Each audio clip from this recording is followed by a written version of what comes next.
I know this has been an awful experience, and I know, however therapeutic writing this book must have been, it must be difficult out there talking about the book and talking about Dave. How are you?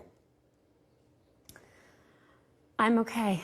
You know, going through this, it's the unimaginable. And those early days, months, weeks, I felt like there was this void closing in on me, the grief. I couldn't breathe. And I didn't know what to do. And I turned to my friend Adam and I said, how do I get my kids through this? Because I was so worried that their happiness or childhoods were going to be wiped away in that same minute, second we lost Dave. And what I learned is that we don't have a fixed amount of resilience. It's a muscle, and that means we can build it in ourselves and other people. And this book is our attempt to share what we learned. And because my husband, Dave, he was such a generous person. He gave so much to so many people.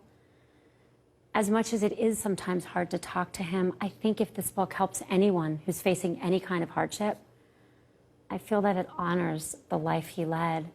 And like so many people who have lost someone, I want his memory to stay alive.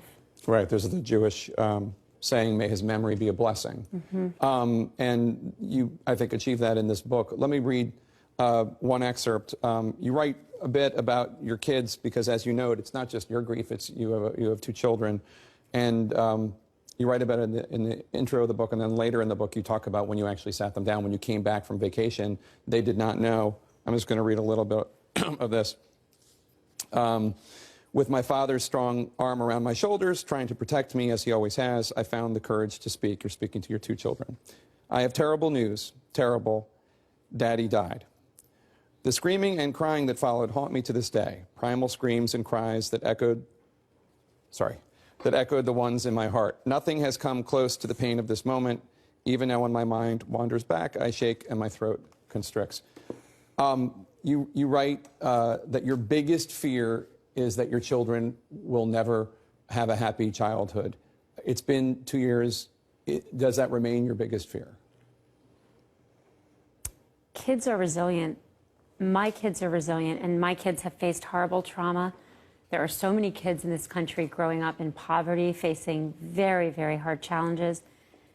And there are kids who face the everyday obstacles, and we need resilience for all of them.